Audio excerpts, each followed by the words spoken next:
말씀은 고린도전서 16장 1절에서 3절입니다. 하나님의 뜻으로 그리스도 예수의 사도로 부르심을 받은 나 바울과 형제 소수데네가 고린도에 있는 하나님의 교회에 이 편지를 씁니다. 그리스도 예수 안에서 거룩하여지고 성도로 부르심을 받은 여러분에게 문안드립니다. 또 각 처에서 우리 주 예수 그리스도의 이름을 부르는 모든 이들에게도 아울러 문안드립니다. 예수 그리스도는 이 사람들의 주님이시며 우리의 주님이십니다. 하나님 우리 아버지와 주 예수 그리스도께서 내려주시는 은혜와 평화가 여러분의 있기를 빕니다.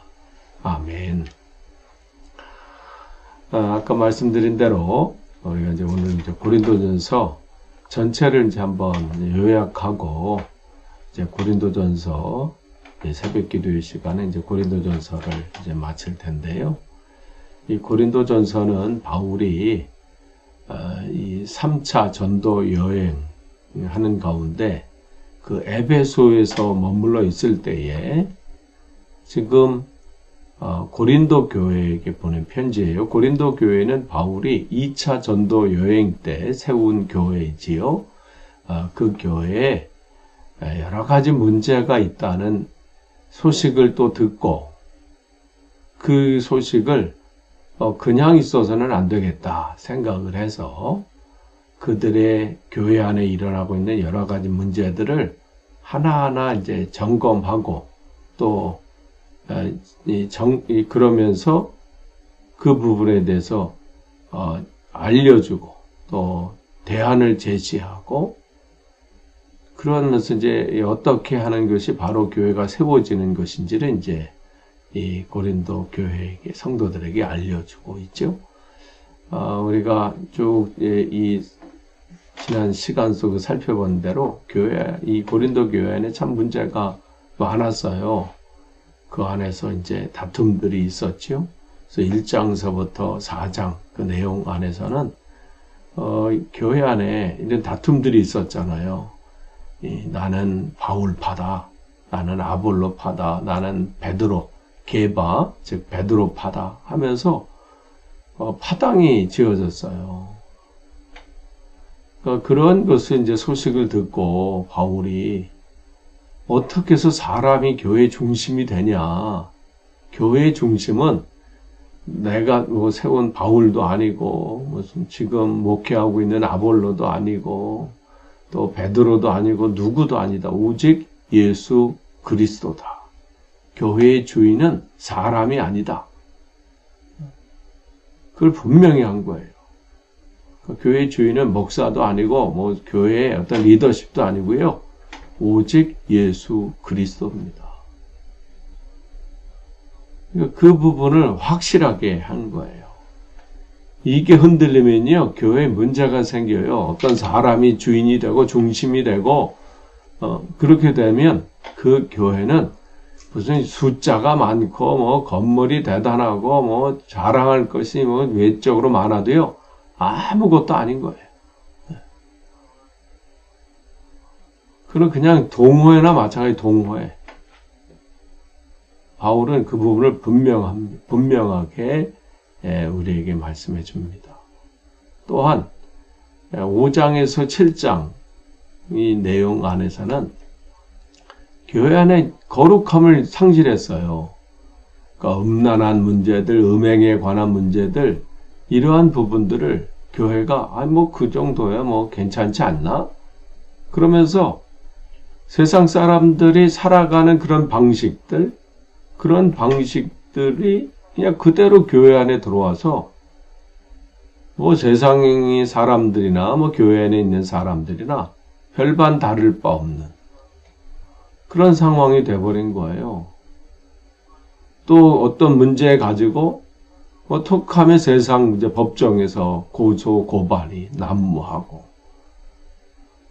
성적인 문제에 대해서 민감하게 생각하지 않고 그러니까 이제 바울이 분명히 얘기하잖아요. 너희 몸이 그냥 몸이 아니다.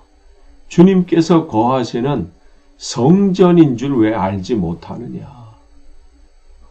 이 부분에서 단호했습니다.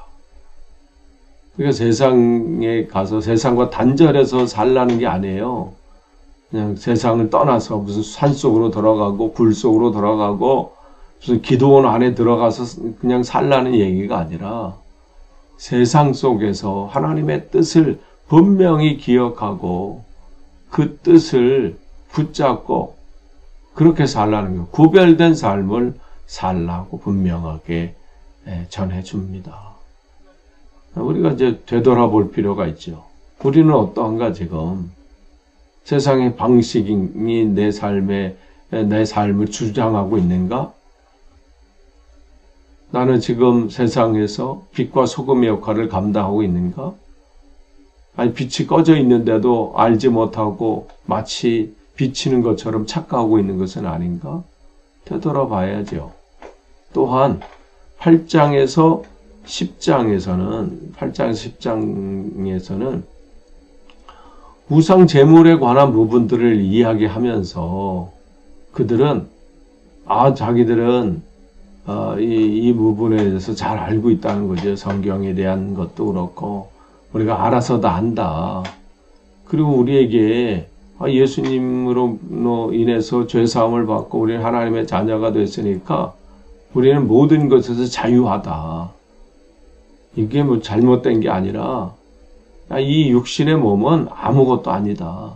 우리는 구원받은 백성은 모든 것에서 자유롭다 하면서 우상 숭배에 대한 것들, 또 우상 그 제물에 대한 것들에 대해서 별로 그렇게 거리낌 없이 그런 모습들을 보였죠. 그러니까 그런 모습을 보다 보니까 신앙 생활을 시작하는 사람들이 흔들리기 시작하는 거예요.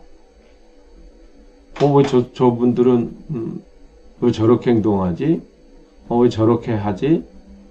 저렇게 해도 괜찮은 건가? 이렇게 돼버리는 거죠.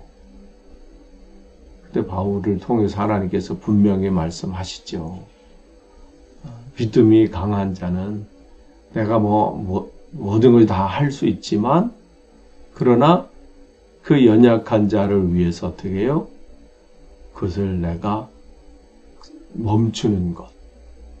그러니까 우리 이 신앙에서의 자유는 뭘 내가 다 하는 자유가 아니라 내가 안 하는 자유.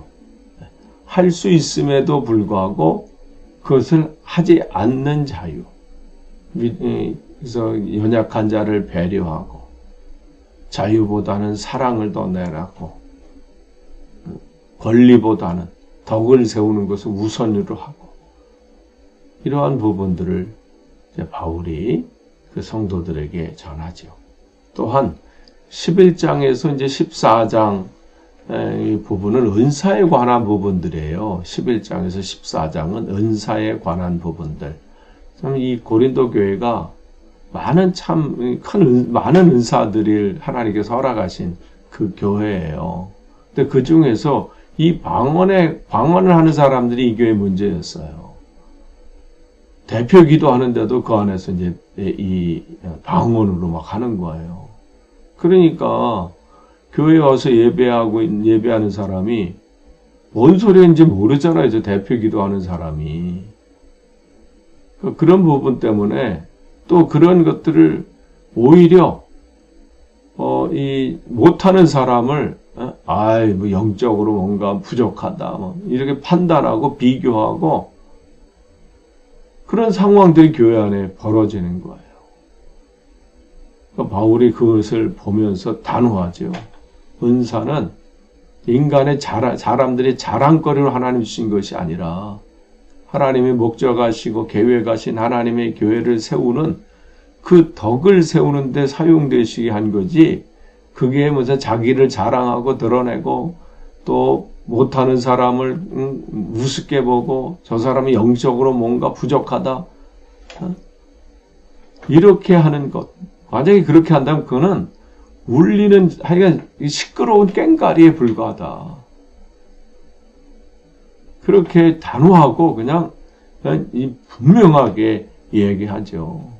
그렇게 하는 이 방언은 그냥 소음이라는 거예요. 소음, 시끄러운 소음.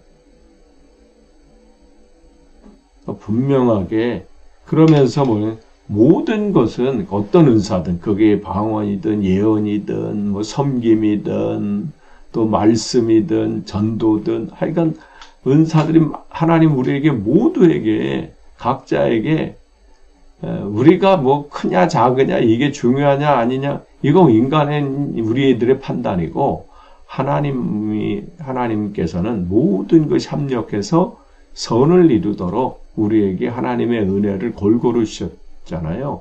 그런데 그런 은사들이 기반은 뭐가 돼야 돼요? 사랑이어야 된다. 그래서 13장에 그냥 사랑장을 통해서 분명하고 단호하게 사랑이 없으면 울리는 꽹과리 같다. 내가 무슨 목숨을 걸고 뭐 어떤 대단한 일을 한다 할지라도 사랑이 없으면 아무것도 아니다. 분명하게 전합니다. 바로 우리가 점검해야 될 부분이 여기 있죠. 그 다음에 이제 15장으로 넘어오면서 15장에서는 부활에 대해서 의심하는 사람들이 있어요. 아이, 그 부활이 진짜 일어난 일인가? 그게 과학적으로나 또 그 이성적으로 그게 맞아? 뭐 이렇게 생각하는 사람들. 그러한 사람들에게 분명하게 우리 신앙의 중심은 부활이다. 부활이 없으면 우리는 아무리같이 불쌍한 사람은 없다. 예수 그리스도께서 우리를 위해서 이 땅에 오시고 우리의 죄를 사시기 위해서 십자가에 피 흘려 죽으시고 우리를 위해서 부활을 하셨기 때문에 우리는 소망이 있다는 거예요. 소망. 이 땅의 삶이 전부가 아니고 우리도 언젠가는 주님의 은혜로 부활할 것이다. 그리고 그 주님께서 예수 그리스도께서 부활하셨기 때문에 그분이 잠자는 자, 죽은 자들의 첫 열매가 되신 것이다. 우리에게 그 복된 소망을 허락해 주셨다. 그렇기 때문에 부활의 소망이 있는 사람은 지금이 고난이 있고 역경이 있고 어떠한 삶의 형편 가운데 있다 할지라도 전혀 두려워하지 않는다. 우리는 새로운 은혜를 누리기 때문에 그런 것이죠. 그러면서 16장에 이제 마무리하면서 고린도전서가 이제 16장으로 끝나잖아요. 이 교회가 문제도 많고 뭐 여러 가지 상황이 있지만 하나님은 그래도 하나님의 은혜로 이 교회를 세우시고 또 하나님의 사랑이 여전히 이 교회에 머물고 있음을 분명하게 전해줍니다. 그러면서 고린도 이 교회 안전하지 않아요. 뭐 부족한 것도 많고 탈도 많고 뭐 여러 가지 문제도 많고 보여있는 구성원들도 그래요. 그러나 하나님의 사랑은 여전하다는 거예요. 연약하지만 하나님은 이들을 붙잡고 다시 세우셔서 하나님이 목적하신 것을 이루신다는 것이죠. 그러니까 우리 교회도 마찬가지예요. 부족한 거 있고 뭐 연약하고 여러 가지 상황 때문에 또 문제들도 있을 수 있어요.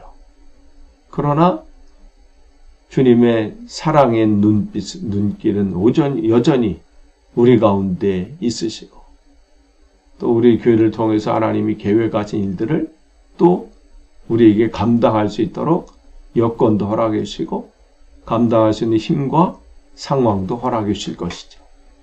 중요한 것은 사람을 보는 게 아니에요. 사람 보면 연약한 모습밖에 안 보여요. 아니, 스스로 생각하면 그렇잖아요. 여러분, 우리 각자 자신을 보면. 그렇기 때문에 연약한 자에서 완전함을 찾으면 안 돼요. 연약한 모습들을 통해서 우리는 위에서 기도해주고 합력해서 우리가 또 하나님의 부족하지만 하나님의 은혜를 구하면서 이 사명 감당할 수 있게 하옵소서. 그렇게 나아가는 것이죠. 그래서 하나님께서 우리를 하나로 이렇게 묶어주신 거예요.